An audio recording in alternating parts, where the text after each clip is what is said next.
돈 앞에서 금간 가족 화해할 수 있을까요? 어떤 고민인지 영상부터 만나보시죠. 안녕하세요. 저는 60대 엄마이고요. 아들 하나, 딸 하나 두고 있습니다. 제가 6년 전에 이혼을 했고요. 그게 이제 재산 때문에 그 남편과 갈등 때문에 이혼을 하게 돼서 아들하고 딸하고 뭐 아빠하고 뭐 다 이렇게 다 서로가 모르는 사람으로 지금 지내고 있거든요. 굉장히 사이가 좋았었는데 우리 아빠나 저나 이제 세상을 떠나면 사실 피부치가 둘밖에 없잖아요. 그러면은 둘이 서로 의지하면서 잘 지내길 바라는 그런 마음이 있었거든요. 근데 이제 그게 안 되니까 아들이 이제 제가 이제 나이가 있으면 아들이 40이 넘었거든요. 그래서 하면서 이제 결혼하면서 사업이 잘 되는데 그거를 아빠는 이제 다 밀어주자. 그런데 그때는 사실 뭐 사업을 해서 잘 될지 어떨지 모르는 상태라 저는 안 된다. 그랬더니 집이 하나 45평짜리가 있었는데 그거를 아빠는 아들에다 주자. 그래서 아들이 나중에 돈 벌면 우리가 준다 그랬다. 그러니까 물어봤어요. 내가 그 얘기를 이제 딸한테 한 거죠. 그러니까 아빠가 오빠 돈 다 주겠다 그러더라. 네 몫은 없다 그러더라. 그러니까 이제 얘가 팔팔팔 뛴 거죠. 그래서 이제 저희 그 부동산 그 아파트 파는 날 얘가 와가지고 아파트 막 따지고 난리가 났었어요. 경찰까지 막 이랬었거든요. 소리 지르고 아이고, 저 난리가. 정도야? 그 이후로는 아빠하고 딸하고는 이제 뭐 어떤 연락조차도 없고 그냥 완전히 끊은 거죠. 몇 개월 동안 막 갈등을 하다가 나중에 이혼을 하게 됐어요. 또 이제 이혼할 때 이제 서로 자기네끼리 통화를 한 거예요. 통화를 하면서 이렇게 된 상황이 오빠 때문 아니냐. 오빠 돈 주자 그렇게 된 건데. 그러니까 나는 상관없다. 나는 뭐 아빠가 안 줘도 상관없어. 그러면서 이제 남녀끼리 이제 보지 말자. 나는 안 보겠다. 또 안 이렇게 보게 된 얘기해서 거예요. 끝난 거죠. 아유.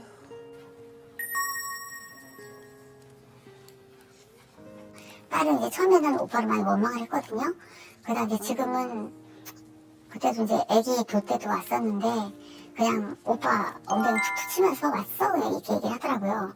그런데 그것도 이제 안 온다는 거 제가 사정해서 왔어요. 억지로 오긴 사정을 해서 왔는데 그냥 말없이 애기 한 번 안 안아주고 그냥 어떡해. 가더라고요.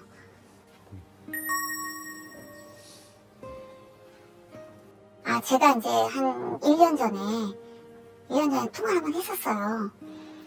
이렇게 둘 거냐, 딸하고 아들하고. 나 너무 가슴 아프다. 그랬더니, 끊어. 그냥 할 말 없어. 그리고 딱 딸 얘기 나오는데 딱 끊더라고요. 그리고 나한테 이제 아들한테 만났더니 얘기를 하는 거예요. 아빠가 자기한테 얘기를 하더래요. 니네 엄마 전화 왔는데, 너네 그 사이가 나 때문이냐? 이렇게 얘기를 하더래요. 그럼 아빠는 딸 안 보고 싶어? 그러니까 보고 싶지 하지 그러더래요. 그런데 그렇긴 한데. 시간 연락 오면은 뭐 만나고 뭐 이렇게 얘기를 하더래요. 그래서 이제 딸한테 물어봤어요. 너 혹시 아빠하고 만날 의향은 있니? 아빠 연락 오면 뭐 근데 서로가 자존심 싸움으로 연락하면 할게 이거예요 지금. 그래서 이렇게 우리 지금 뿔뿔이 흩어진 이런 우리 가족이 어떻게 하면 다시 만나서 화해를 하고 잘 지낼 수 있을지 또 제가 그 역할을 해야 될 것 같은데 어떻게 해야 될지 그렇죠. 그게 고민이 됩니다. 그래서 나왔습니다. 가족 간의 상처가 깊어졌고 근데 이걸 이제 되돌리고 싶고 회복하고 싶은데 이게 얘기를 들어보면 그 돈 문제가 껴있고 말이죠. 네. 맞아. 근데 가족 간에도 그렇고 이 돈 문제가 끼면 참 쉽지 않은 것 같아요. 네.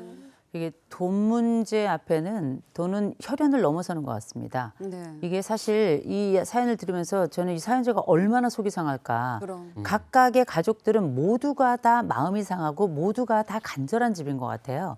근데 이 경계에 돈이 들어있으면서 이 마음의 상흔은 칼만큼 강하게 돈이 상처를 낸 것 같습니다. 근데 저는 우리 사연을 얘기하기 전에 먼저 말씀드리고 싶은 게 그래서 우리가 나이 든 아이들과 함께 있을 때 부모가 돈 문제를 함부로 꺼내면 안 돼요. 맞아요. 이게 결국은 이 돈이라고 하는 게 숫자입니다. 네. 이 숫자는 결국 너와 나 사이, 우리와 우리 가족 사이에 가장 강력하게 차별을 눈으로 보여주는 이 숫자로 각인이 되게끔 하거든요. 그래서 이게 사실상 굉장히 어려운 문제로 봉착하고 일단 한번 돈 문제가 터지면 이 가족의 회복은 굉장히 어려워집니다. 네. 그 말씀 먼저 드리고요. 다만 이제 분명한 건 어렸을 때는 우리가 사랑으로 간절하고 또 사랑으로 차별받는지 안 받는지 이런 것들을 생각한다면 맞아요. 나이가 들어가면서 이제 성인이 된 자녀들은 그래서 나에게 돈이 얼마나 오느냐에 따라서 내 부모가 나를 공평하게 대한다 아닌다 이걸 결정하게 되는 맞아. 거거든요. 그래서 사실 돈이라고 하는 게 단순히 누구에게 필요해 안 필요해 문제가 아니라 내가 이 집안의 소속인가 아닌가, 내 부모가 나를 기억하고 있는가 아닌가, 나는 차별당하고 당하고 있는가 당하고 있지 않는가 이런 모든 것들의 굉장히 중요한 기준이자 지표가 될 수 있습니다. 이 부분은 꼭 기억해야 될 것 같습니다. 아니 근데 정말 제 생각도 그래요. 일단 재산을 물려주신다는 것 자체만으로도 굉장히 감사한 일이지만 그럼요. 주신다면 그거는 공평하게 나누는 게 맞고 제가 이 사연 속의 딸이라고 생각했을 때 오빠한테 이걸 다 준다? 이거는 조금 서운할 만한 것 같습니다. 근데 저는 사실 이게 선을 넘었다고 말할 수도 있고 아닐 수도 있을 것 같은 게 아버지 돈이고 어머니 돈이에요. 자식들이 내가 공평하게 받지 못했다 그래서 이거 자체가 문제가 될 거라고 저는 생각하지 않습니다. 섭섭할 수는 있겠지만 이건 부모의 돈이에요. 부모가 결정하는 게 맞습니다. 그러나 일단 아내가 동의하지 않았잖아요.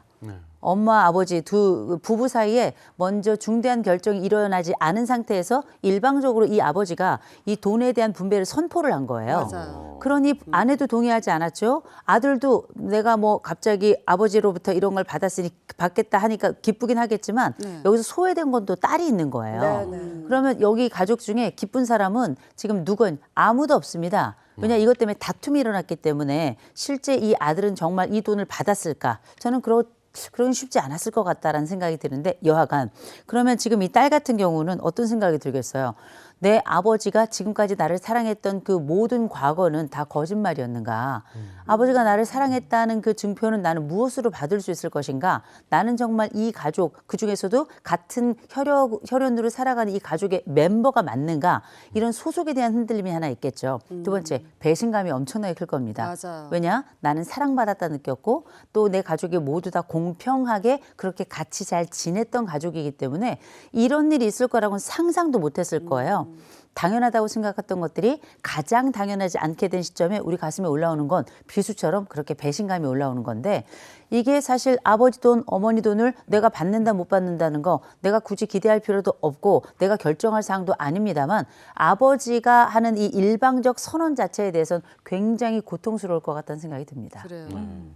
그런데 뭐 예전에는 장남한테 다 몰아주고 또 장남이 그 자식들을 다 형제들을 다 이렇게 케어하고 막 이러는 것도 있었는데 요즘에는 뭐 이런 거 아니잖아요. 오히려 또 딸 바보 이래가지고 딸을 더 이렇게 챙기고 뭐 이러는 것들도 있는데 이 재산 문제에 대해서는 또 약간 별개로 생각하시는 분들도 있더라고요. 이 사연자분의 이 전 남편 이 왜 아들에게만 재산을 물려주려는 이런 결정을 왜 이렇게 했을지 이게 의문이네요. 이게. 뭐 그거는 우리가 옛날에 생각했던 이 장남이 가지고 있는 가족에서 역할과 그 무게에 대해서 이 아버지도 굉장히 크게 느꼈을 수도 있고요. 네. 또 한 가지는 이 아들이 살아가면서 여러 능력을 보여줬을 수도 있습니다. 이 아들이 뭐 굉장히 공부도 잘했고 뭐 이런저런 일도 잘했고 아주 전도 유망한 이런 친구였을 수도 있어요. 네. 그래서 이 아버지도 얘라면 믿고 갈 수 있겠다. 얘한테 올인해야 되겠다. 이런 생각을 하셨을 수 있죠. 근데 이제 재밌는 거는 이 아들이 가능성을 보여준 보여주고 능력을 보여줬다 하더라도 이게 부부의 노후잖아요. 이 그러네. 노후 네네. 전체를 아내의 그 동의도 없는 상태에서 그래, 그냥 그건 다 아니죠. 그냥 아들에게 집어 넣으려고 선언을 했다는 것 자체가 저는 납득이 되지 않습니다. 그래요. 그 이 얘기는 이 가족이 다 행복하게 지냈다고는 하지만 네. 이 집안에서의 대부분의 결정은 아버지가 다소 일방적으로 진행했을 가능성이 굉장히 높다라고 생각이 들고 또 경우에 따라서 우리가 덜 사랑하고 더 사랑하는 것도 있지만 더 도움이 필요하고 덜 도움이 필요한 상황이라는 게 또 있을 수 있어요. 네. 이 아버지가 생각했을 때 지금 이 아들은 더 도움이 필요한 시점이라고 생각해서 그 결정을 하실 수도 있지만 아내가 반대하고 우리의 노후가 걸려 있다면 이마저도 신중한 것이어야 됐다라는 생각이 듭니다. 그러니까 이게 일방적으로 남편의 전적인 그런 선택 때문에 가족 모두에게 상처로 남게 됐잖아요. 근데 이게 사연자분도 그 과정에서 어쩔 수 없이 그냥 이혼을 선택할 수밖에 없었다 이거예요. 근데 이 상실감이 진짜 저는 너무 컸을 것 같아요. 맞아요. 안 그래요, 교수님? 아니 근데 네. 생각해 보세요. 저는 이 집에서 가장 놀랬을 사람은 누구인가? 딸이 아니고요. 전 아내였을 거라고 생각해요. 아니 나도 노후가 있는데 내 남편은 왜 나에게 한마디 논의도 없이 일단 그래. 첫 번째 선언을 했는가. 그냥 선포를 해버리면 이건 약속이 되는 거거든요. 맞아요. 이렇게 아버지 가장 중대하고 우리 집에서 또 어쩌면 경제적 기여를 많이 했을 이 아버지의 선언은 아들에게는 굉장히 빛나고 반짝이고 간절한 순간이 오는 단비 같았겠지만 지금 나머지 가족들 중에 누가 기쁠까? 특별히 이 아내는 앞으로 어떻게 살아가야 되나 얼마나 막막할까요? 또 한 가지 내 딸이 받을 상처 이 부분을 어떻게 내가 함께 해야 될지에 대한 고민이 많아질 수밖에 없는 겁니다. 맞아요. 지금 우리가 뭐 이런저런 얘기하는데 지금 이제 생각해 보죠. 이게 누가 옳은가 이 부분도 좀 생각해 봐야 되는 게 이 아버지는 내 재산 내가 알아서 하겠다는데 당신이 혹은 뭐 니네들이 왜 상관이냐 얘기하는 게 하나가 있을 텐데 네네. 이것도 모든 사람들 가족의 재산은 한 사람의 것이 아니라는 거 우리가 다 알고 있죠. 두 번째 또 하나는 이 아내가 또 딸에게 가서 이야기를 한 것도 좀 문제가 있었어요. 이를테면 아버지 내 남편이 내 아들에게 이렇게 주겠다라고 만약에 뭐 부부간에 얘기를 하거나 아들에게 얘기를 했다 그러면 이때 조금 아들이 마음 상하더라도 막아 섰어야 돼요. 그래. 그리고 이 상황을 완전히 정돈을 하고 딸에게는 사실은 조금 함구하는 게 나았거든요. 근데 공평하지 않다는 생각에 엄마가 딸에게 얘기를 한 겁니다. 그러니까 사실 아버지도 문제였지만 어머니도 조금 더 시간을 조금 가졌어야 되는 게 아닌가 맞아요. 이런 생각이 드는데 어쨌든 지금 온 가족이 분노하고 동시에 온 가족이 시간이 지나면서 점점 후회하게 될까 좀 많이 걱정인데 이 가장 큰 걱정은 온 가족 각각이 다 하는 주제이고 특별히 오늘 사연자는 어머니로서 정말 마음이 무거울 것 같습니다.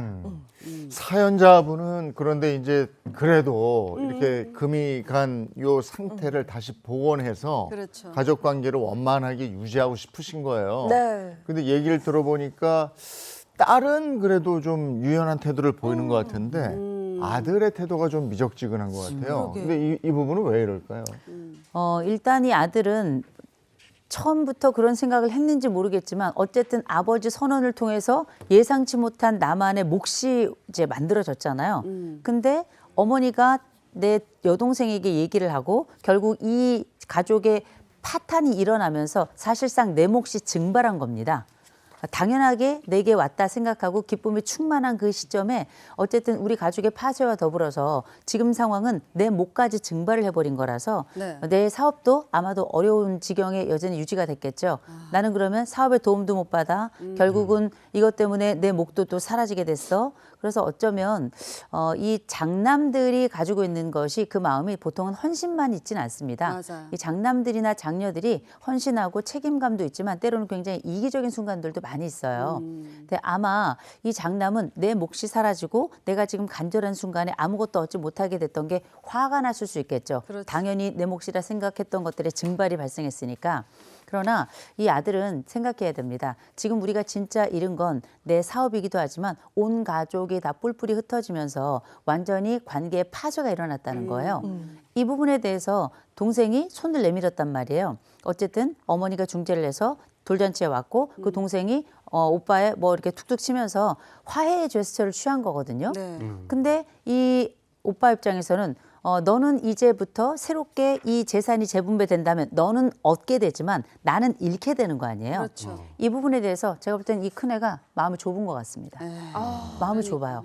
이렇게 하면 안 되죠. 왜냐하면 정말 본인이 입장을 바꿔놓고 생각하면 동생이었다면 굉장히 억울했을 것이고 진짜 화를 내는 건 동생인 게 전 맞다고 맞아요. 생각해요. 그렇죠. 맞아요. 네. 근데 이 상황에 이제 화해 제스처를 취해서 가족이 좀 화합하고자 하는데 이 과정에 다시금 그 손을 뿌리친다는 건 제가 볼 때는 조금 더 마음을 넓혀야 되지 않나 싶습니다. 맞아요. 네. 그런데 이 지금 이 상황을 이렇게 다시 돌이켜 보면은 이 누가 좀 먼저 용기를 내서 좀 손을 내밀어야 될 때인 것 같은데 이 시간 지나서 보면은 이 누구라도 그 자식들한테 좀 미안한 마음이 들 것 같아요. 사연자 전 남편은 딸이 먼저 연락하면은 나도 나한테 연락하겠다. 연락하겠다. 맞아요. 그리고 딸도 아빠가 연락하면은 내가 연락하겠다고 이러고 있는데 서로 책임을 좀 미루고 있는 이런 상황인 것 같은데 요거는 혹시 용기 때문이 용기가 이렇게 없어서? 볼 수 있나요? 네. 아마 자존심일 겁니다. 아버지의 자존심. 근데 이 아버지가 사실 첫 번째 결정이 사실은 뭐 인간이 다 그렇게 늘 성숙하고 좋은 판단을 하는 것만은 아니니까 네. 이 아버지의 첫 번째 결정은 굉장히 위험한 결정이었거든요. 온 가족을 위험에 빠뜨리는 결정을 사실 한 겁니다. 맞아요. 내 아내와 나의 노후도 위험에 빠뜨리고 어쩌면 이 아들에 대한 사랑이나 혹은 가능성이 커서 올인할 수도 있겠지만 나머지 상처받는 가족들에 대한 배려는 또 없었던 거거든요. 그리고 나서 사실 이 상황에 내 아내도 화가 나고 그리고 내 딸도 화가 났을 이 집의 여인들은 다 화가 났을 법한 상황인데 이 부분에 대해서 아버지가 내 돈 내가 알아서 하는데 왜 내 딸이 내게 와가지고 이러니 저러니 하냐? 오히려 아버지에게 함부로 하는 네가 좀 와서 먼저 손을 내밀어야 되는 거 아니냐 이런 양상인데 저는 모두가 고통일 때는 순서가 없다고 생각합니다. 그리고 아버지 어른이잖아요. 그럼. 나이 많잖아요. 네. 그리고 이 모든 가족이 다 함께 할 동안에 조금 더 큰 마음으로 아버지가 그때 너 속상했지. 네가 속상한 마음 내가 그때 미처 헤아리질 못해서 또 충분히 챙겨주지 못해서 그 마음 내가 잘 지금 돌아보니 참 마음이 아프다. 아버지가 이런 부분에 실수를 했다. 얘기를 좀 하셔야 되고요. 이 딸도 그래요.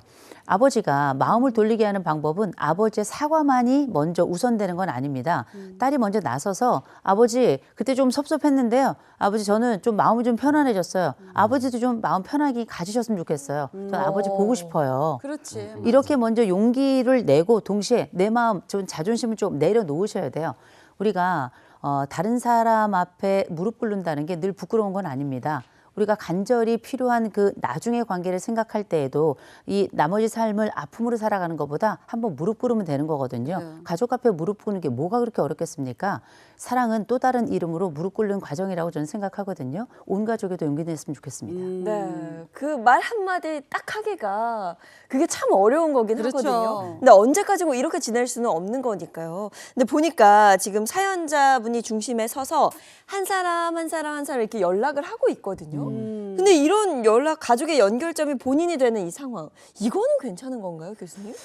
누군가 한 사람이 나서야 돼요. 나서야 되는 게 맞는데 이 어머니가 볼 때에는 딸도 상처받고 아들은 분이 차 있고 남편도 움직이지 않을 것 같으니 제가 볼 때는 이 집에서 가장 사랑이 큰 사람은 아내, 곧 어머니인 것 같아요. 네. 사연자인 것 같은데 근데 이게 참 어려운 게 뭐냐면 지금 보세요. 그러면 돈 분배하기로 했던 거 철회해요? 그럼 어떻게 아들은 뿔이 나겠죠. 그러면 이거를 다시금 공정하게 해요? 그 모든 상황에 부모는 그럼 어떻게 할 것인가? 저는 이건 아예 그냥 철회를 하는 게 맞습니다. 아들의 사업이 어려운 게 안타깝긴 하지만 이때는 철회를 해서 가족을 다시 회복을 하고 이 아들이 조금 마음이 상하는 일이 있더라도 시간을 두고 가는 게 좀 맞다고 생각하거든요. 근데 이게 어려운 게 돈은 사실 온 가족이 다 돈이 없으면 문제되지 않아요. 그래. 근데 어쨌든 남아있는 돈이 있잖아요. 그래서 저희 아들과 딸에게 얘기합니다. 잊지 마세요. 이거 부모 돈이고요. 부모의 남은 청춘, 남아있는 모든 세월의 값이 다 그 안에 있는 거거든요. 그래서 도와준다 그래도 이거 마다했어야 돼요. 도와주신다면 너무 고맙지만 마다했어야 되는 겁니다. 근데 이거 지금 상황에서 엄마가 중재를 하지만 그래도 다행인 건 뭐냐. 어쨌든 딸이 호의적이에요. 딸이 호의적이라서 엄마하고 딸은 연결 부분이 하나가 있고요. 네. 제가 볼 때는 이 아내가 지금 해야 될 건 아들은 되돌리기가 조금 어려울 겁니다. 시간이 걸리겠지만 이 아버지와 딸 사이는 중재가 될 것 같아요. 지금 이 남편은 당신이 파토낸 거 아니냐 하고 아내를 사실 탓하고 있는 거거든요. 그러나 딸이 보니까 마음이 조금 더 부들부들해요. 그래서 딸하고 한번 해서 아버지 마음을 한번 살짝 풀어주는 과정을 가져보는 게 어떤가. 그리고 나서 이 아들을 설득해야 되는 건 전 아버지라고 생각합니다.